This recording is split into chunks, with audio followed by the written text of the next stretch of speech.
Hyderabad LB నగర్లో Hanumakonda additional collector Venkatareddy నివాసంలో ACB సోదాలు జరుగుతున్నాయి. అక్రమ సంపాదనతో పలుచోట్ల భారీగా భూములు కొనుగోలు చేసినట్లు అధికారులు గుర్తించారు.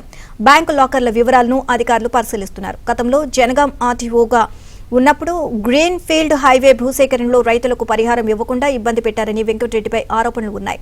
మరోవైపు సోదాల వివరాలను ACB joint director Radhesh Murali స్వయంగా పరిశీలించారు.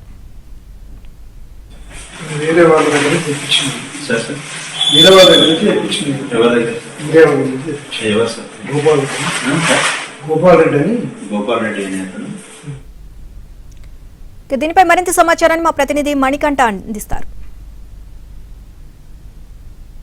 అక్రమాస్తుల కేసులో భారీగా అవినీతికి పాల్పడినట్లు హనుమకొండ డిప్యూటీ కలెక్టర్ వెంకటరెడ్డిపై తీవ్ర ఆరోపణలు రావడంతో ప్రస్తుతం అతని నివాసాల్లో ఏసీబీ అధికారులు సోదాలు నిర్వహిస్తున్నారు. ప్రస్తుతం ACB joint director Radhesh Murali గారు ఉన్నారు. ప్రస్తుతం ఆయన అడిగి అసలు ఈ సోదాల్లో ఏం తెలుసుకున్నారు, అలాగే ఈ సోదాలు ఎప్పటి వరకు కొనసాగే అవకాశం ఉన్నది కూడా ఆయన మాటల్లోనే స్వయంగా అడిగి తెలుసుకునే ప్రయత్నం చేద్దాం. సార్ చెప్పండి, ఇప్పటి వరకు ఈ సోదాల్లో వెంకటరెడ్డి ఎలాంటి అక్రమాస్తులు కొనుగోలు చేశాడు, ఎక్కడెక్కడ ఉన్నాయి అవన్నీ కూడా ప్రాపర్టీస్? ఓకే, ఇవాళ ఉదయం నుండి జరిగిన సోదాల్లో 8 చోట్ల సోదాలు నిర్వహించడం జరిగిందండి. సాంబయ్య అనే డిఎస్పీ వరంగల్ ఏసీబీ వారి ఆధ్వర్యంలో 8 టీమ్స్ 8 లొకేషన్స్లో సెర్చ్ చేయడం జరిగింది. ఈ సోదాల్లో మాకు తెలిసిన విషయం ఏంటంటే అతనికి ఒక మంచిరేవుల్లో ఒక విల్లా ఉన్నట్టుగా గుర్తించాము. అలాగే ఒక కమర్షియల్ కాంప్లెక్స్ ఉప్పల్లో, అది కాకుండా అతను ఉన్నటువంటి ఫ్లాట్ ఇక్కడ సరూర్నగర్లో ఒక ఫ్లాట్ ఐడెంటిఫై చేశాము. అవి కాకుండా ఒక 8 హౌస్ ప్లాట్స్ గుర్తించాము.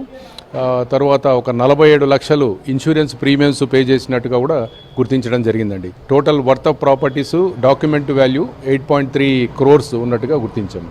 అతని బంధువులు ఇళ్లలో కూడా సోదాలు జరిగాయి. సో ఇది కాకుండా డిసెంబర్ 6వ తారీఖున అతను 60,000 లంచం తీసుకుంటూ పట్టుబడడం జరిగింది. వెంటనే అతని ఇల్లు కూడా సోదా చేయడం జరిగింది. అప్పుడు అతని ఇంట్లో 30 లక్షలు అన్అకౌంటెంట్ క్యాష్ కూడా సీజ్ చేయడం జరిగిందండి. ప్రాపర్టీ డాక్యుమెంట్స్ అన్ని కూడా దొరికాయండి. ప్రాపర్టీ డాక్యుమెంట్స్ అన్ని కూడా అతని అత్తామామల పేర్ల మీద ఉంచుకున్నాడు. అతని మరదల పేరు మీద కూడా ఉన్నట్టుగా గుర్తించాము. తర్వాత ఈ నెట్ క్యాష్ 30 lakhs, ఇప్పటివరకు అయితే నెట్ క్యాష్ 30 lakhs ఆ ట్రాప్ జరిగిన రోజు దొరికిందండి అతని ఇంట్లో. మొదటి నుండి ఇతని మీద ఆరోపణలు ఉన్నాయండి. 2008లో కూడా ఇతని మీద ఒక అక్రమాస్తుల కేసు రిజిస్టర్ చేయడం జరిగింది, ఏసీబీ వాళ్ళు చేశారు. తర్వాత ఇన్వెస్టిగేషన్ కంప్లీట్ చేసి రిపోర్ట్ కూడా గవర్నమెంట్కి పంపడం జరిగింది.